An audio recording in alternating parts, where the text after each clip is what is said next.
Big TV భక్తి సమాచారం WhatsApp ఛానల్లో జాయిన్ అవ్వండి. అన్ని విశేషాలు ఎప్పటికప్పుడు తెలుసుకోండి. గురుగారు, తదుపరి పద్మకాల సర్పదోషం గురించి తెలియచేయండి. పద్మకాల సర్పదోషం.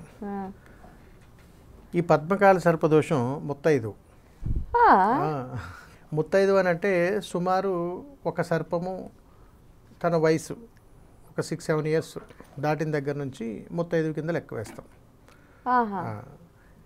పద్మకాల సర్పదోషం ఎప్పుడూ కూడా ఆ సర్పము చాలా విచిత్రంగా, గౌరవప్రదముగా, అందముగా, నెమ్మదిగా దర్శనమిస్తుంటుంది.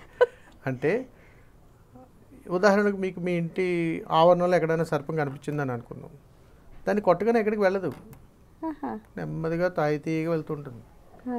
దాని చంపబుద్ధి కూడా కాదు, అలా కూడా ఉంటుంది. అంటే మనిషిని కూడా చూడగానే తన ఆలోచన తత్వాన్ని మార్చగలిగేటువంటి సర్పము పద్మకాలం.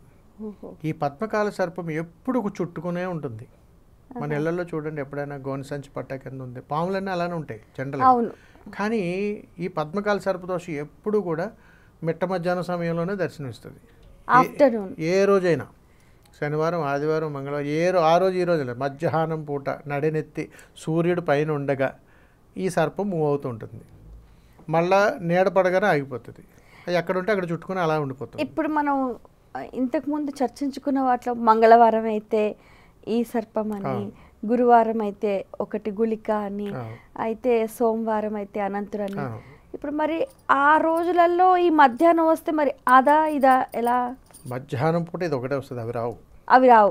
అంటే ఈ సర్పం తిరుగుతున్న కేటాయించి ఉంటుంది. ఇప్పుడు రాహుకాలం, యమగండం, గుళిక కాలం మనకి ఎలాగో మరి ఆ కాలంలో ఇంకో కాలం రాదుగా. అలాగే ఏ సమయానికి ఆ కాల సర్పం అలాగనే ఉంటుంది. అందుకని ఇక్కడ ఏమిటనంటే పద్మకాల సర్పం ఎప్పుడూ కూడా మిట్ట మధ్యాహ్నం నడినెత్తిన సూర్యుడు ఉండగానే మనకు దర్శనం ఇస్తుంది. ఎప్పుడు ఆ సర్పాన్ని జోలికి ఎప్పుడు వెళ్ళకూడదు, ఇలా నమస్కారం చేసుకుంటే వెళ్ళిపోతుంది. ఇది మీకు ఎక్కడ కనిపిస్తుందనంటే ఎక్కువగా కాలవల ప్రాంతంలోను, పంట పొలాల ప్రాంతంలోను, పుట్టల దగ్గర, అరటి చెట్టు బోదల దగ్గర ఎక్కువగా పద్మకాల సర్పాలు తిరుగుతుంటాయి. ఇవి ఎక్కువగా నలుపు రంగు వర్ణంలోనే దర్శనమిస్తాయి. నలుపు రంగులో ఈ నలుపు రంగుల వర్ణంలో దర్శనమిస్తాయి. ఇవి సుమారున తక్కువగా చూసుకున్న 5 అడుగుల పైన ఉంటాయి. అంత పెద్ద సర్పంగా ఉంటుంది. 12 అడుగుల వరకు ఇది ఎదుగుతుంది. అంత పెద్ద సర్పము మనకు దర్శనం ఇచ్చినప్పుడు ఇది దేవతా సర్పాలు. ఇవి మనకు క్యాజువల్గా కొన్ని సర్పాలను చంపేస్తుంటాం, తీసేస్తుంటాం, పారేస్తుంటాం. కానీ దేవతా సర్పాలను మనం చంపగలిగినప్పుడు ఆ దోషం వెంటాడేస్తుంది. అందుకని వాడి అదే కదా దోషం అంటేనే తెలియకుండా జరిగేదే దోషం. దోషం అంటే ఏమిటని అడిగారు. దోషం అంటే తెలియకుండా నువ్వు పొరపాటు చేస్తున్నావు, అదే దోషం వెంటాడుతూనే ఉంటుంది అంటాం. అందుకని ఇక్కడ పద్మకాల సర్పదోషం యొక్క లక్షణాలు, విధానాలు ఎలాగుంటాయనంటే శుభకార్యం మొదలుపెట్టడం మధ్యలో ఆగిపోతుంది. కొత్తగా పెళ్ళైంది, విడాకులు వచ్చేసాయి, బిడ్డ సంతానం కోసం ప్రయత్నం చేస్తుంటాం, నిలబడదు. ఇవన్నీ పద్మకాల సర్పదోషాలు. అంటే ఒక సందర్భాన్ని బట్టి ఇది ఈ సర్పదోషం అని మనకు తెలిసిపోతుంది. ఎక్కడైతే శుభకార్యాలు మధ్యలో ఆగిపోతాయో, ఎక్కడైతే సంతానం నిలబడదో, ఎక్కడైతే అశుభకార్యాలు గృహంలో తరచూ జరుగుతుంటాయో ఇది పద్మకాల సర్పదోషం. అంటే పూర్వీకులు శాపంగా పరిగణలోకి తీసుకోవాలి. అందుకని పెద్దవాళ్ళ కంటతడి ఎప్పుడు పెట్టకూడదు. పెద్దవాళ్ళకి కావాల్సినటువంటి సపరమర్యాదలు చేయాలి. ఎవరైనా మన పూర్వీకులు కాలం చేస్తే వాళ్ళకి కావాల్సినవన్నీ కూడా ఎప్పటికప్పుడు చేసుకుంటూనే ఉండాలి.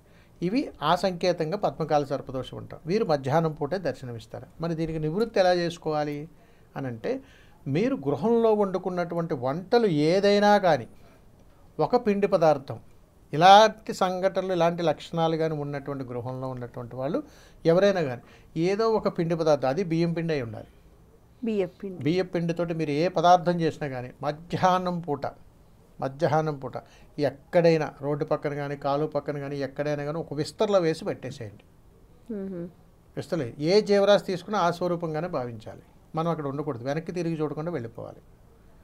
కానీ ఖచ్చితంగా ఆ దోష నివృత్తి ఎలా జరుగుతుందని అంటే, పద్మకాల సర్పదోషం అటుగా పోవటం కానీ, ఆ యొక్క చూపు దాని మీద పట్టడం కానీ జరుగుతుంది తప్ప స్వీకరించదు. ఇది దాంట్లో ఉన్నటువంటి మహత్యం. అందుకని పద్మము అని అనగానే దైవశక్తి స్వరూపం. అందుకని అక్కడ శుభాలు యోగాలు భోగాలు జరుగుతాయి. ఆ ఇంట అనుగ్రహంగా ఉంటే, అదే కాలసర్ప యోగం ఆ తల్లి అనుగ్రహంగా ఉంటే ఆ ఇంట రూపాయి ఇంతే అంతంతై అపరకోటీశ్వరిని చేస్తుంది. ఆ తల్లి అనుగ్రహం ఉంటే చాలా వైభవం తీసుకొస్తుంది. వాళ్ళ చేతితో ఏది ఇచ్చినా కానీ శుభకార్యమే. వాళ్ళ మాట వాక్కు చాలా అద్భుతంగా ఉంటుంది. ఇదంతా కూడా ఆ తల్లి అనుగ్రహమే.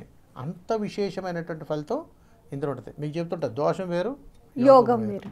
ఈ యోగం అలా పడుతుంది, దోషం అయితే అలా వస్తుంది. ఇప్పుడు కొంతమందికి కూడా పడుకున్నప్పుడు ఏదో శిరస్సు దగ్గర నాగుపాము ఉంటే వాళ్ళు రాజు అవుతారని అంటారు, నిజమేనా అండి? ఇవన్నీ పుస్తకాల్లో చందమామ కథలు. బాగుంది. For more videos like this, subscribe Big TV channel.